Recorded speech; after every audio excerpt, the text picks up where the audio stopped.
Yeah, Gary, come help me real quick. What? Oh! What? What? What? What? No wonder why he bought. Yes! What the heck? What the? No wonder why you took the truck.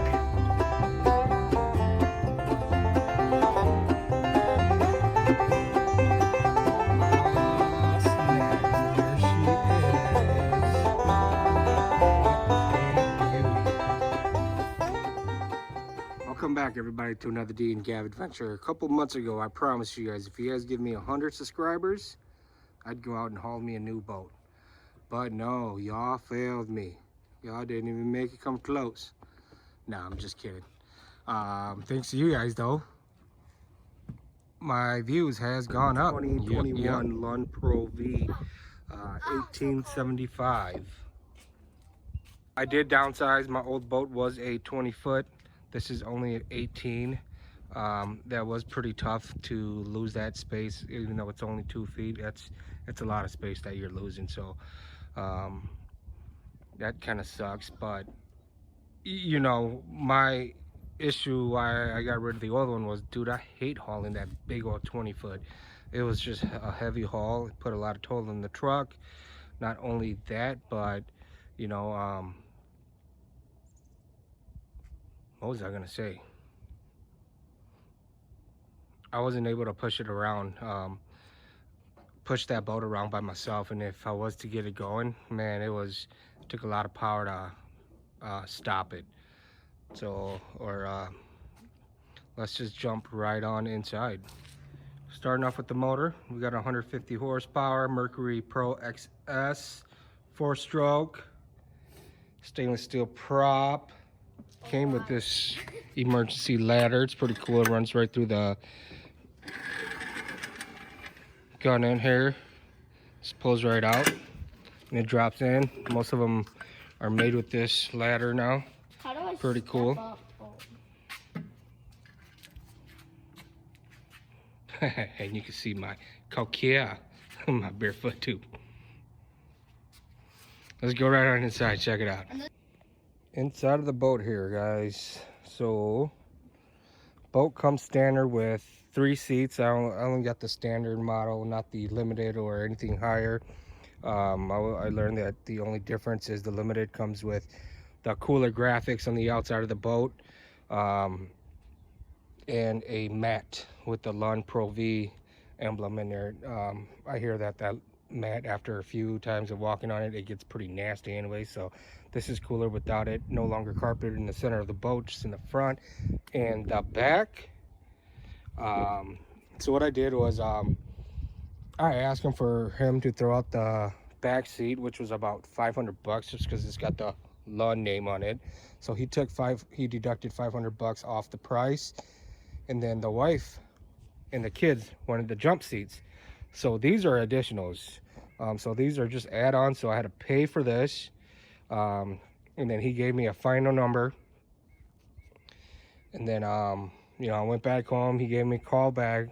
And I made a deal with him saying, if you throw in, you know, that 3rd seat back in, he threw in this transom saver and this additional ladder, because the kids love jumping off the boat and swimming in the lake. So my old boat didn't have that. So this telescope ladder is pretty neat, pretty useful for them. And then I also asked for, what should we call that thing? That plastic rubber in the bottom of the boat. I forgot what it was called. But he wasn't able to do that because he says that their shop didn't do it. So he had to ship it out to another place. So he didn't throw that in. But yeah, that's what I got with it. The 3rd seat in for free, transom saver, and the telescope ladder. These jump seats are pretty cool, pretty neat, pretty comfortable. I like them a lot. Storage. I got a rod storage on this side. I think it fits about your 7-foot poles if you don't use it for that, you know, any other storage. It comes with these pretty cool drawers. storage drawers on the bottom here. Got one on this side. Got another one right under the driver's console.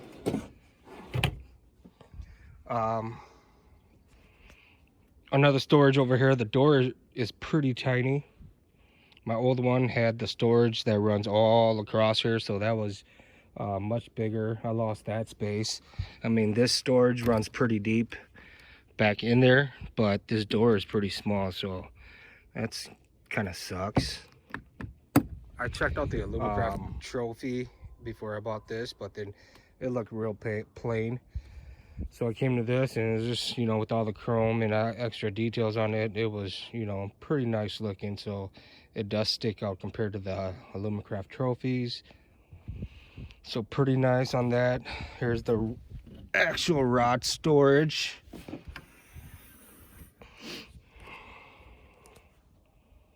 You get about 18 rods in there, if you want to double stack it or not, but 18 slots. Battery goes right under that metal plate, and here is my smart charger for it. I initially went with the 4-bank smart charger, but it's kind of stupid. The wires for each individual banks, it's, you know, it'll reach the trolling motor battery easily. I was gonna run 2 to the back, but no way, those wires are too damn short, so I didn't want to splice it up and, you know, add another one to it. So I decided to go with the 2-bank charger up here, and I'll add another one in the back. Initial plan was to do 2 batteries in the back, one for the house battery and then another one just for the graphs and all that, but decided with these new motors, what I hear is the alternators are pretty damn big anyway, so once you crank it up, start it up, you know, it recharges the battery pretty good anyway. So in the back of the boat here, here's where the house batteries or their starting battery goes. It goes right on the floor right here. I believe this little space right over here might be big enough for a single bank charger. I'm waiting for that to come in, so we'll see if it's big enough. If not, then there's another storage right on this side under the seats.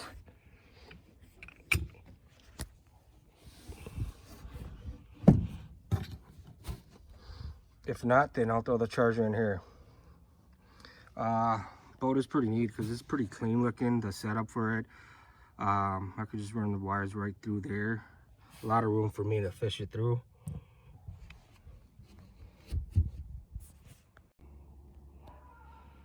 Boat comes with a full windshield. My old boat was a double console windshield, which gave you, you know, a tad bit more space. These boats come standard now with a full windshield. They no longer do singles or double windshields or console windshields. So standard full windshield, which, you know, I prefer anyways for traveling or going fast or windy days. But let's jump right into it. How about my setup, my electronics? Decided to go with 2 Humminbird helixes. This is a 9-inch. That is a 10-inch up front. I am not gonna run the 360. My plan is, just because of the type of fishing that I do or prefer, I'm gonna run this bad boy, that Garmin.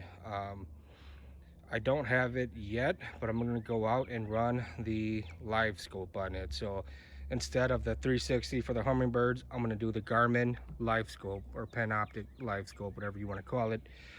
So that is my setup. The Humminbird up front here, it's hooked up with the Minn Kota Tarova. It's got the Mega Dominant imaging and the spot lock, which was what I was looking for.